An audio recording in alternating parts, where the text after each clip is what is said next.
ní gbogbo ibikíbi tí ẹ tún ti ń fojú ayọ̀ wò wá o. Èmi ọmọ yín náà ni mi ò tí ì lọ. Bàbá confam JP. Ó tún kí gbogbo yín lẹ́ẹ̀kan sí. Èmi ò ní ṣaláì má kí yín. Ẹ̀yin oníbàárà wa káàkiri gbogbo àgbáyé. Ẹ̀yin màmá wa, ẹ̀yin bàbá wa, ẹ̀yin ẹ̀gbọ́n wa, ẹ̀yin àbúrò wa káàkiri gbogbo àgbáyé. Èmi ò ní ṣaláì má kí yín. Nítorí pé kí ni? Ká dúpẹ́ lọ́wọ́ ẹni tó rí ni tó mọ́jú. Ẹni tó tiẹ̀ rí ni tí kò tiẹ̀ wo bẹ̀ ń kọ́. Àdúpẹ́ lọ́wọ́ gbogbo yín. Mo mú product wá báyìí. Ìkan nínú àwọn product wa tí à ń tà táwọn ọ̀pọ̀lọpọ̀ ènìyàn ti jẹ orí ọ̀fẹ́ rẹ̀.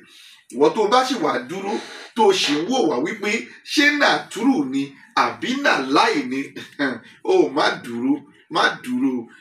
Bí egun bá ń lé ẹ, ó gbọ́dọ̀ dúró. Ní gbégbé ó ní tó bá bá wọn gbé, ó ṣeé ṣe kí wọ́n gbé sí ẹ̀kúlé rẹ o. Ọlọ́run ò ní jẹ́ kí wọ́n gbé sí ẹ̀kúlé rẹ, kò sì ní jẹ́ kí wọ́n gbé sí ẹ̀kúlé tèmi.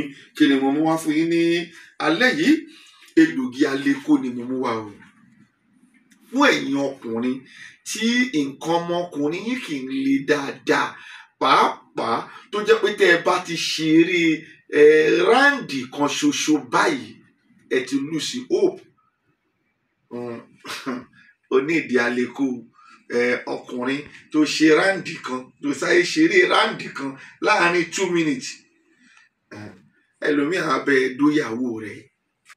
Ọ̀pọ̀lọpọ̀ kéèsì ló ti déwájú mi nípa àwọn tí wọ́n máa ní nítorí irú nǹkan báyìí tó ń ṣe àwọn ìyàwó àwọn ń ṣàgbèrè kiri ń ta. Má jẹ́ kí tiẹ̀ rí bẹ́ẹ̀ o, ìwọ tó ń wò mí tí ìyàwó ẹ̀ ò tí ì bẹ̀rẹ̀ sí ń ṣe àgbèrè kiri. Sórí egbògi ni egbògi yanrantí, egbògi Yorùbá, ohun tí Ọlọ́run fún wa gẹ́gẹ́ bí ẹ̀bùn tá a kó pọ̀, ewé àti egbò tá a kó pọ̀, òun ló di egbògi Aleko yìí. Ọ̀dà tiẹ̀ kíákíá, ìwọ tí ẹ pé ìṣẹ́jú kan ló ń ṣe, ìwọ tẹ́ kíní ẹ̀ ò ń dúró dáadáa. O máa rán ló bóbìnrin ṣeré, obìnrin ò sọ fún ẹ pé ó ń kanlẹ̀ jù, ó ń kanlẹ̀ jù, ó ń waste time ara ẹ ni. Tó bá bóbìnrin ṣeré, tóbìnrin pariwo pé ó ń kanlẹ̀ jù, ìgbà yẹn gangan ló ṣẹ̀ṣẹ̀ ṣeré. O nílò egbògi Aleko. Pé o ṣeré 1 minute, o lè lọ 2 round, o lè lọ 3 round. Egbògi Aleko nìyí.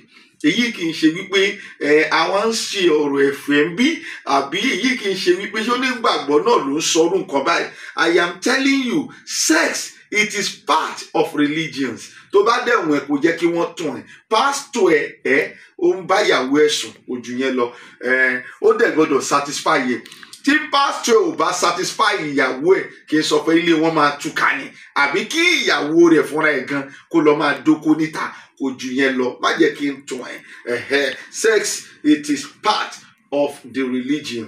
Tó o dẹ̀ gbọ́dọ̀ mú kúrò láàrin ìrìn àjò yẹn. Òun ni Aleko tí mo mú wá fún ẹ yìí. Ìkejì, ọ̀pá ẹ̀yìn. Wàá fẹ́ bẹ́ǹdì báyìí, wàá lẹ́yìn irú ẹ, wàá dìde, wàá lẹ́yìn irú ẹ, wàá rìn díẹ̀, wàá lẹ́yìn irú ẹ, wàá máa bóbìnrin ṣeré, ẹ̀yìn á máa rú ẹ.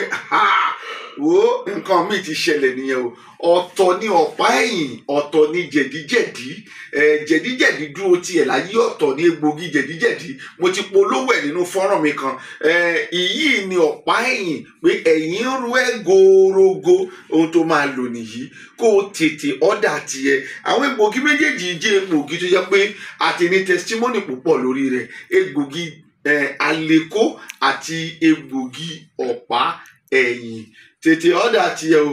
Kó o sẹ́ndì mẹ́sẹ̀gì sí mi ní orí workshop mi 08022040950.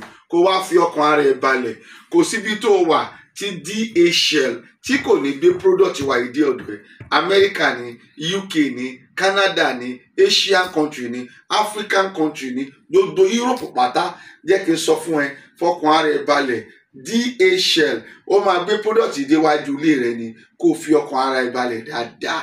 Tiẹ̀ ni wípé tó bá padà bára rẹ wípé àwọn tí mo sọ pé egbògi tó wà lọ́wọ́ mi ó lè correct, tó bá padà rí pé ó ń ṣiyẹ́, tètè fi àtẹ̀jíṣẹ́ kó fi ránṣẹ́ sí mi lórí workshop mi 08022040950.